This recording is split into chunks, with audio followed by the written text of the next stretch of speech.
Yeah, it's my birthday today, and I got Neil's letter. Thank you very much, Neil. I appreciated that letter.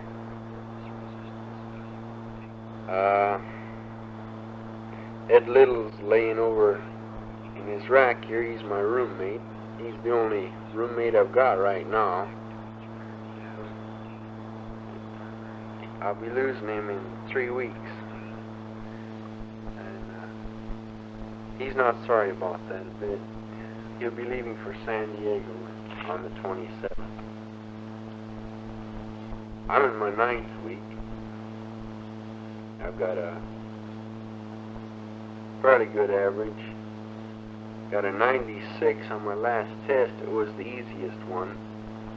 Got an average of somewhere around 88. It's a fairly easy school. I'm not having too much trouble. I've had a lot of it before. I got one payment on my car left. It's in fair condition. I just broke the seal on the differential. I've got a bent rear bumper, and some of the upholstery's getting tore up. Last April, or this last April here, we went up to a lake called Berryessa for a weekend. We had a good time, and we've been going up there every other weekend, just about every other weekend. Sometimes we make it every weekend for a stretch. Me swimming. We've made some friends up there. They take us water skiing. We've gotten a good tan. We make a camping trip out of it. We check out gear from the special services. We check out tents, sleeping bags, cook gear, fishing equipment. I don't do any fishing. Some of the guys do. We have a great time.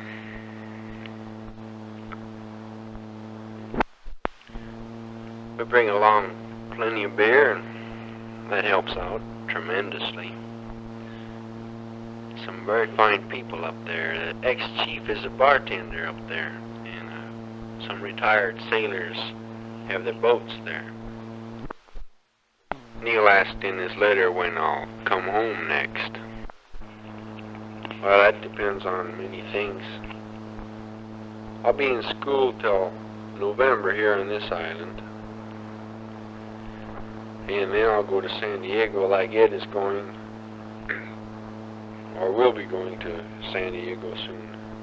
And then I'll go when my term here is up. That's in November. I've got 9 weeks of school to do down there. I'll start there in December. They knock off for Christmas. I think they grant leave. I might take it then, I might not, I don't think so.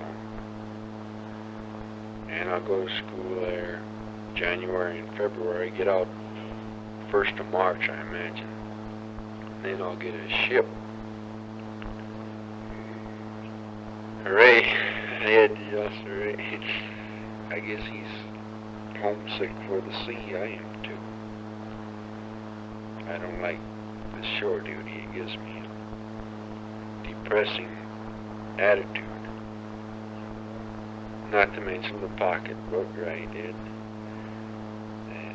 It's hard on the pocketbook, very hard. Liberty all the time. We're in 12 sections here. That means I stand duty in 1 in 12, 1 day out of 12. As I said, it depends on the situation. I don't know. In July, August, maybe not then, maybe next hunting season. We have been planning hunting trips here in California. Their deer season opens here in August, I believe. A couple of guys want to go hunting. depends on how I do on other things. So Susie says that Neil is something like me. I'll have to write to her and ask her what she means by that. Like she said, good or bad. How is Susie? Married or single or engaged? I don't know. This is a message from our sponsor. Now, Mr. Lupkes, I want you to start brushing your teeth after every meal. But doctor, I can't carry a toothbrush around with me all day long. Oh, hell, that's right. Sometimes we go to the beach, to the ocean, and the water's so cold that we can't swim in it. We can only jump in and jump out again. No matter how inviting the surf looks, it's just too cold. But we bring a gallon of wine out there, and we bury it in the sand, and we lay in the sun, and try and meet girls. Well, no, we call ourselves the girl watchers, you know. We just lay there and watch and watch. And well, sometimes we even get to talk to them. Well, we call them grape parties. And a couple of guys went out to the beach about a week ago, 2 weeks ago. And they brought a dog back. And they called him Grapes. He's a little spotted, something like a beagle hound. And we had him running around the barracks here one day, and he had a license on him. And the guys looked for the telephone number on the license, and it was there, and they called. And yes, the people had been missing their dog for about a day. They were very, very glad to get him back. The guys took him out there. I don't think people were missing their dog. I think Wright, he's an old roommate of mine. He graduated 2 weeks ago. I'm losing all my roommates. He's the one that brought him back. They had a great time. We're just about to have cake and tea here, but we're temporarily out of cake, so we're going to have coffee instead. Aha, here comes the waiter. Now, thank you, kind sir. Would you spill it all? Yeah, I was with the turning doorknob. Forgot I had a cup of coffee in my hand. Vince Peterson sent me a letter from the bank with a new form for my insurance. I was supposed to sign it and send it back, and he'd resubmit it and get me a new policy. And that's what that was supposed to straighten it out. But I just wrote him a letter, told him that he had several mistakes on the form, and I found a different policy I could get cheaper. $116 for a year, $70 for 6 months. I got the 6-month policy. I got it today, and I sent the letter for the policy in on the 3rd. Thought that was quick service. And I'll get a base sticker now, finally. I've been able to get my car on the base, but only a couple days out of the week. I have to get one trip passes every time, and every time I bring my car on, I have to take it off the very next day. It's a lot of trouble. Well, now I got that all straightened out, and as soon as I get my differential fixed, I'll get a sticker and I can run on and off like I own the place. I've got sort of a sore throat. Feels like there's a feather down it. I'm sure I got it last night.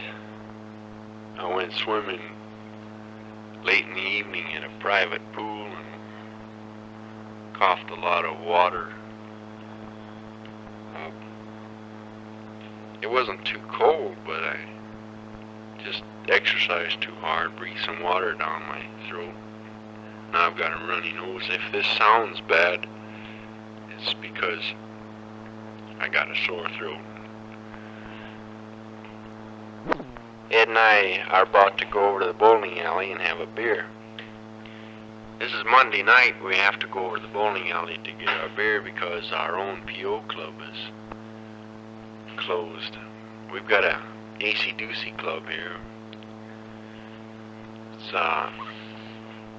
for E5s and E6s. Anything below or above can't come in unless they're guests. It's a pretty nice club, but it does stink compared to the rest of them. That sounds funny. It's that I appreciate the club, but it could be better.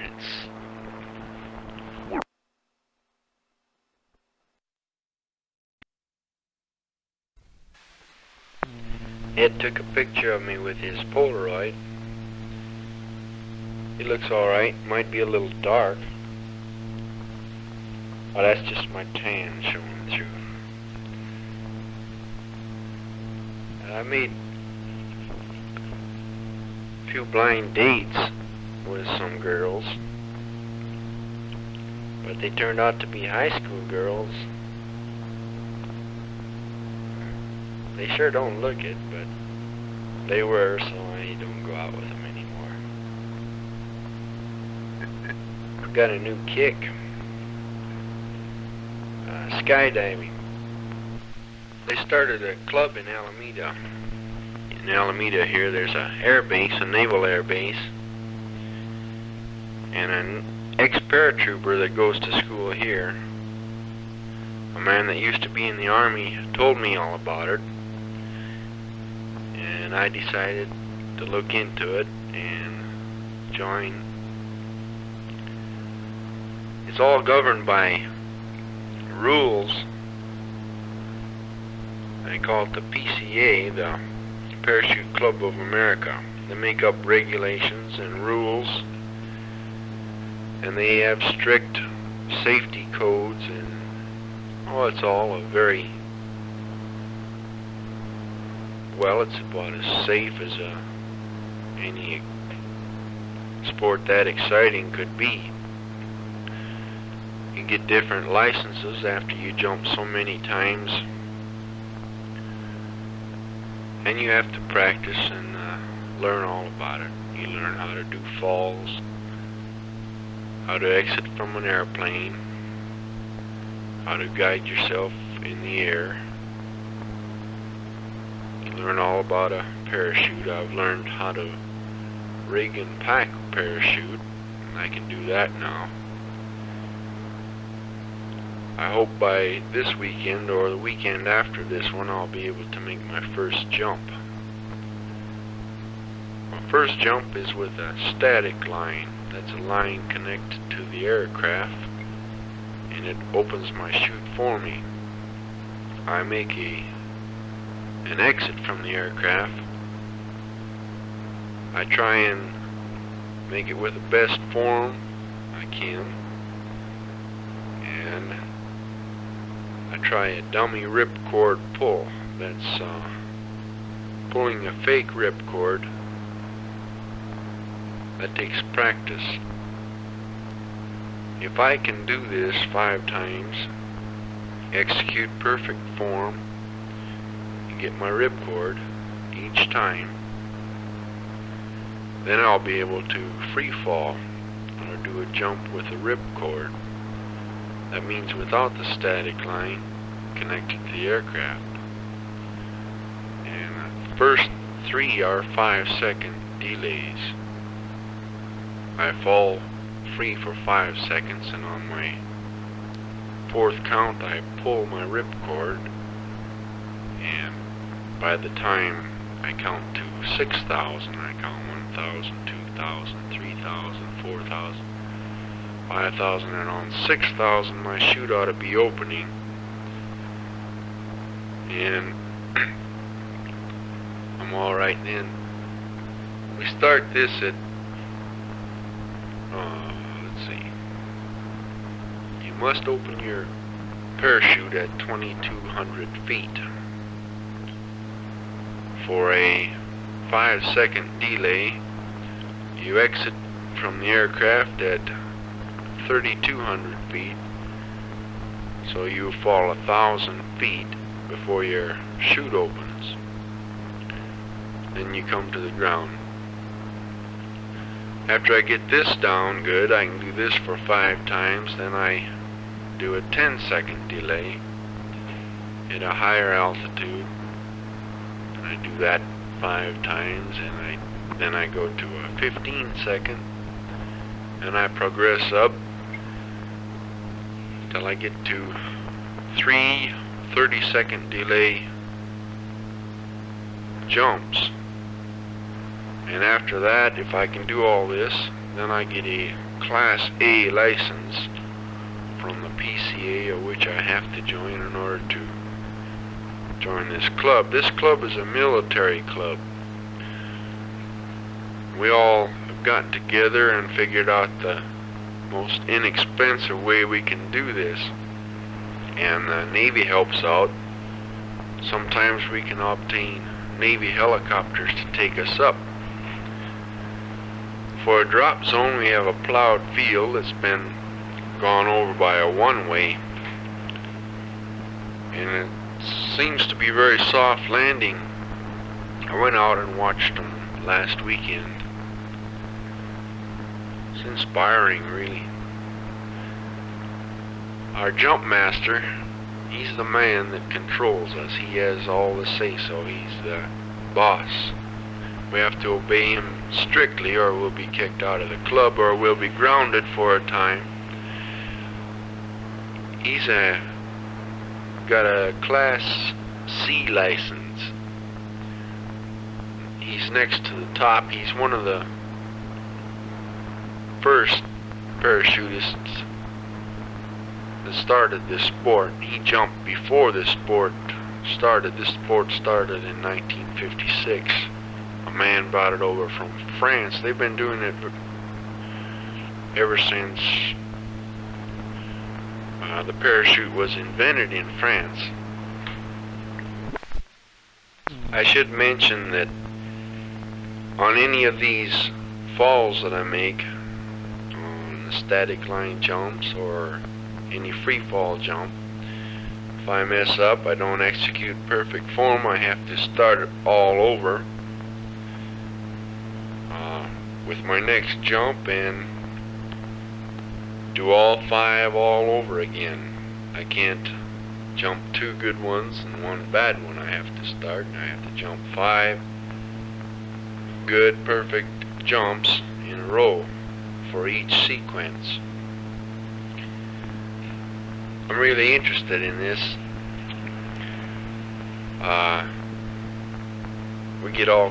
When I get all my gear and everything, it'll be much more fun. I get start jumping more and more.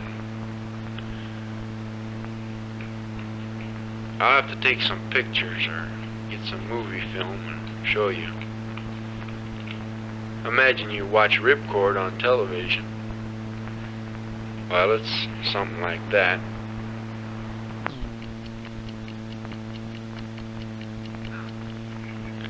This message will last 60 seconds. If you had taken X-Lax when it started, relief would already have been rushing through your bloodstream. But Ed's been listening to Bob Newhart. He made a record. It's got all these popular advertisements, the ones you hear over and over and over. And he seems to have changed them around. He's kind of a raunchy son of a gun. I went to a live show down in Frisco at the Civic Center. They had the Kingston Trio, Keely Smith, and the Dave Brubeck Quartet. And we had outstanding music for about 2.5 hours. Kingston Trio are a riot. They really are show people, I don't know. Sure have come a long way since college. They sang several of their most popular songs, and they goof around all the time. It's quite a show. And by the way, they all majored in business administration. Neil, I hope that's no reflection on you, but that's what they majored in. If you want a tape recorder like the one I'm talking into now, it's the very same one in the picture. They cost about $30. If I had the money, I'd buy it and send you one. But I don't. If you send me $30, I'll get you one and send you one. There's many other uses for it than sending letters. You can leave messages, and I'll record speeches, or if you have a meeting, you can record the meeting and then take the minutes later. Things like that. You can come up with many more ideas than I can. Now, this one isn't mine. It's a buddy's of mine. I've borrowed it. I'm about to run out of tape here, so I'll say goodbye and wish you all well. I hope you're happy. Having a good time at the lake, I imagine. And working hard, making all kinds of money, and I hope the grass is green and the crops are good.